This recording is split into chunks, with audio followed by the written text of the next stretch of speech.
ఎడారిలో సెలయేర్లు. ఫిబ్రవరి 15. మత్సర పడకుము. కీర్తనలు 37:1.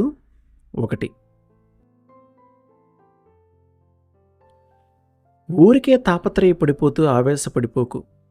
వేడెక్కాల్సిన సమయం అంటూ ఏదైనా ఉంటే అది ఆ కీర్తనలో మనకి కనిపించే సమయమే.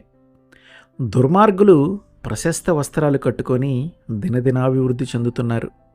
దుష్కార్యాలు చేసేవాళ్ళు పరిపాలకులు అవుతున్నారు. తమ తోటి వాళ్ళని నిరంకుశంగా అణగదొక్కుతున్నారు. పాపులైన స్త్రీ పురుషులు దేశమంతటా విచ్చలవిడిగా గర్వంగా తిరుగుతూ సకల సంపదల్ని అనుభవిస్తున్నారు. సాధుజనులేమో ఇదంతా చూసి సహించలేక ఆందోళన పాలవుతున్నారు. దుష్కార్యములు చేయు వారిని చూసి మత్సరపడకము. ఆవేశపడవద్దు, తాపీగా ఉండు. న్యాయం నీ వైపున ఉన్నా కూడా ఆవేశానికి పోతే అనర్థాలే. మత్సరపడటం వలన మెదడును వేడెక్కిస్తుంది కానీ బండి కదలటానికి అవసరమయ్యే శక్తిని మాత్రం పుట్టించదు. రైలు బండి ఇరుసు వేడెక్కిపోతే లాభమేముంది? ఇరుసుకు ఘర్షణ తగిలినప్పుడే అది వేడెక్కుతుంది. వేడి దానికి హానికరమే. 2 పొడి వస్తువులు రాసుకుంటేనే ఘర్షణ పుడుతుంది.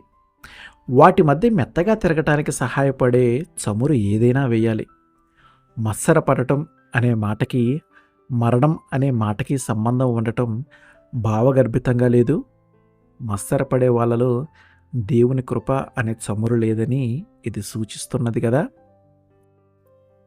మనం మత్సరపడుతున్నప్పుడు సాఫీగా సాగిపోతున్న జీవన యంత్రం రాపిడితో తిరుగుతుంది. ఘర్షణ వల్ల ఇరుసులు అరిగిపోతాయి, వేడి పుడుతుంది. ఇది ఎక్కడికి దారి తీస్తుందో ఊహించటమే కష్టం. నీ జీవన యంత్రపు చక్రాన్ని వేడెక్కనీయకు. దేవుని కృప అనే చమురు నిన్ను సాఫీగా ఉంచుతుంది. వేడెక్కి ఆవేశం చూపించావంటే మనుషులు నిన్ను కూడా దుష్టుడిగా జమకడతారేమో. విశ్రాంతి లేని హృదయమా, ఊరుకో. ఆవేశపడకు, ఆయాసపడకు. ప్రేమ చూపించడానికి దేవునికి వేవేల మార్గాలున్నాయి. కేవలం నమ్మకం మాత్రం ఉంచు, ఆయన చిత్తమేమిటో తెలిసేదాకా. హాహాకారాలు మాని నిర్భరంగా ఉండు. వణికించే చలిగాలుల్లో కూడా ఓ ప్రయోజనాన్ని దాచి ఉంచాడు ఆయన. ధైర్యం సమకూడేదాకా కేవలం ఆశతో కనిపెడుతూ ఉండు. శాంతి అంటే దేవుని చల్లని చిరునవ్వే.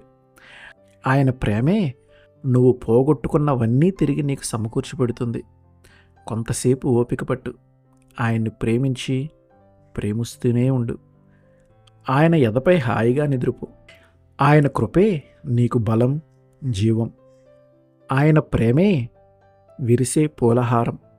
ఆయన శక్తి నిన్ను కమ్ముకోగా కేవలం విశ్రమించు చల్లగా. విడిపించుకోవాలని పెనుగులాడకు.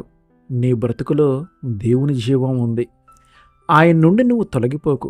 విశ్వాసం బలపడేదాకా కేవలం ప్రార్థించు, ప్రార్థిస్తూనే ఉండు. ఆమెన్.